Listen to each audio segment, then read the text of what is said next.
People have always had a special relationship with all sorts of animals. Some people keep fish around, feeding them once a day and cleaning the tank every week. Others have dogs that need feeding twice a day, regular walks, and lots of attention. I'm going to teach you a little bit about how to take care of a different animal, one that is as challenging to care for as it is majestic, massive, and intelligent. Today, you're going to learn how to take care of an elephant. In order to teach you this, I'm going to need some help from my friends Rosie and Opal, two retired circus elephants that I've gotten to know pretty well over the past few years. Together, the three of us will walk you through the daily routine of caring for one of these amazing creatures.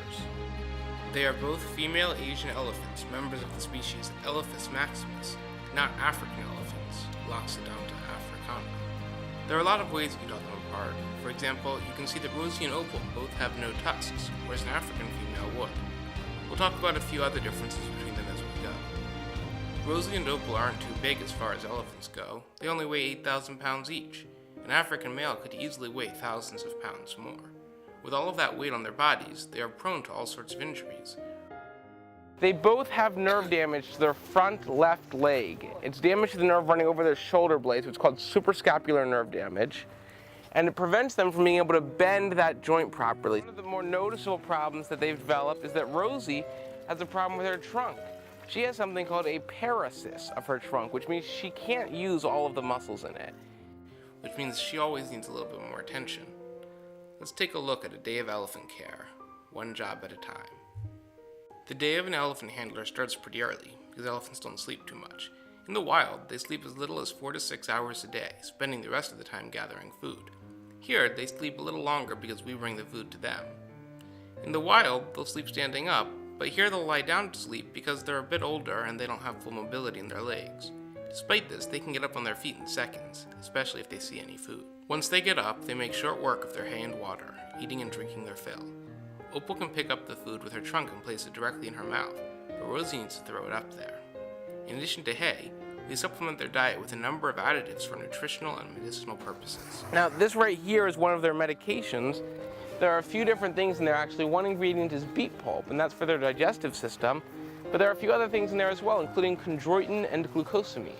As for drinking, Opal exemplifies the typical method of drinking for elephants, sucking up 2.5 gallons at a time in her trunk and spraying it into her mouth. Rosie needs to have the hose placed directly in her mouth to ensure she gets enough to drink. After this, it's time for them to go outside for the worst part of the day, cleaning out the barn.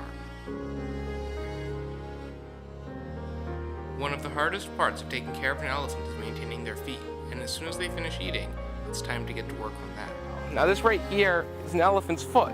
Now you can see their stance is not like ours. It's something called a digitigrade stance, where they're up on their toes, whereas we have what's called a plantigrade stance, on the balls of our feet. The bottoms of their feet have a tough pad called a slipper that we have to take care of, and we need to maintain their nails as well. We need to take care of their nails because they don't wear down the way they do naturally in the wild. Because of this, we have to use a set of tools called farrier's tools. Rasps help us file down the nails, and a hoof knife lets us remove unwanted or damaged tissue.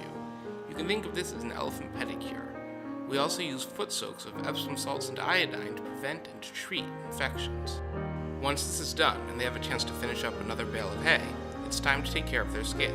It is true that elephants have thick skin. After all, they, along with rhinos and hippos, are known as pachyderms, which literally means thick-skinned. In some places, like the knees, the skin can be more than 1 inch thick, but in other places, it's no thicker than ours.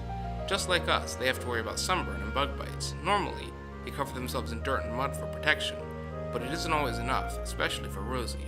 Because of her trunk, she can't get the dirt up there. We have to help her with a little bit of our own sunscreen, SPF 50 in fact. We also have to help them out with the bugs. We spray them with a special blend of bug sprays that won't irritate their skin, and when a bug is particularly stubborn, they come to us for help. They'll walk up to the edge of the enclosure and point at the bugs to show us what they want us to do. Once we spot them, we'll help them by swatting the bugs with brooms. All sorts of other things can irritate an elephant's skin, so they are always looking for something to scratch and itch against. Sometimes we can help them out with long-handled brooms to reach their backs, or scrubbing pads to get all the hard-to-reach areas, but there's nothing better for an elephant to rub up against than another elephant. By now, they've worked up quite the appetite, so it's time for another bale of hay and a fresh bucket of water. If it's a warm day, they'll be getting hot by now, and so after they drink their fill of water, they'll cool down by splashing on their backs. Opal's great at this and loves spraying herself as well as anyone who's standing too close, but Rosie needs a little extra help here too. We offer them both a spray down, aiming the hose at their feet so they can step back if they don't want it, but if they step forward, we turn the hose on full blast. Sometimes, by this time of day, Rosie will be taking a nap on her favorite sand pile, and in that case, we bring the hose to her. If she's not too tired, she'll stand up so that we can reach the other side as well.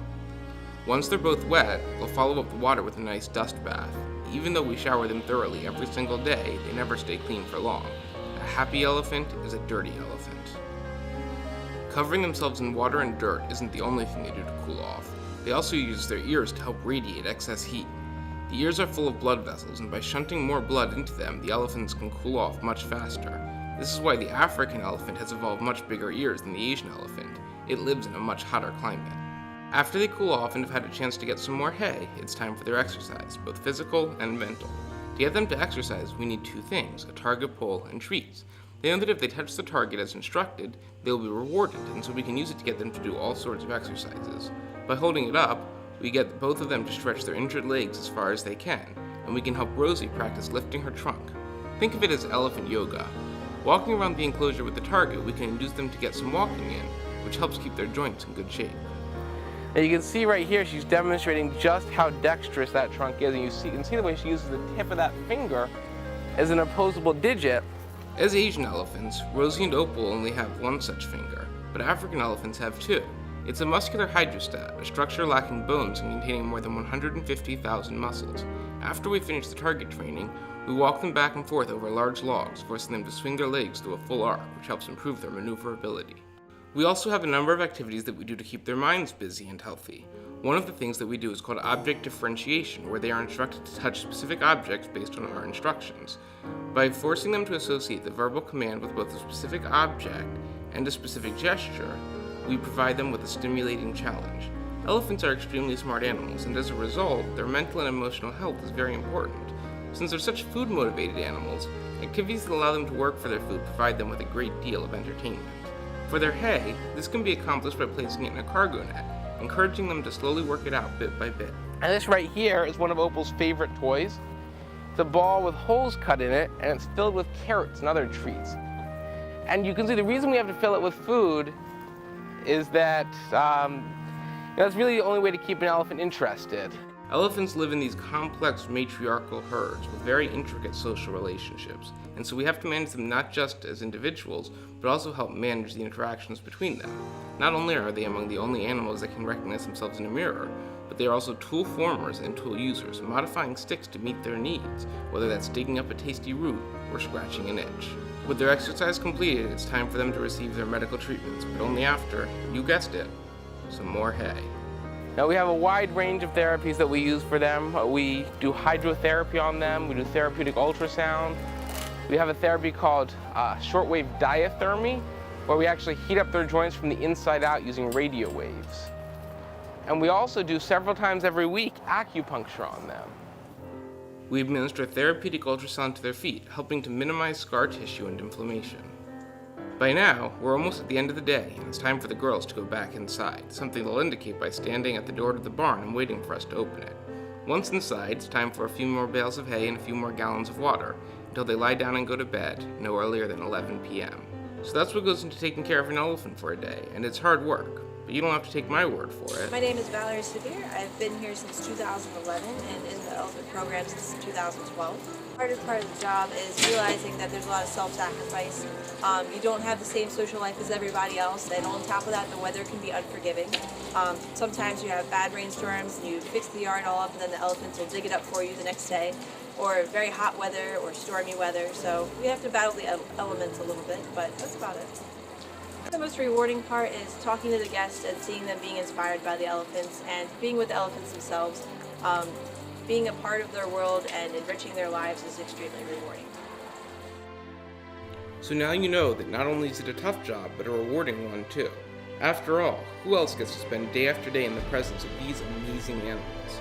Unfortunately, while these two elephants and plenty of others like them are cared for by dedicated individuals around the country, not all elephants have it so good. Elephants are an endangered species, with only 300,000 African elephants and 30,000 Asian elephants left in the world. The African elephants are being hunted down for their tusks, with more than 90 elephants killed by poachers every day. Asian elephants face habitat loss, with the growth of new cities and infrastructure shrinking their available habitat bit by bit every day. If nothing is done, both species could soon reach a point where extinction is unavoidable. If you want to be able to see these unique creatures continue to roam the earth and allow your children to see them as well, take action. You don't have to get up at 6 every morning and shovel up after an elephant, but that doesn't mean there's nothing you can do either.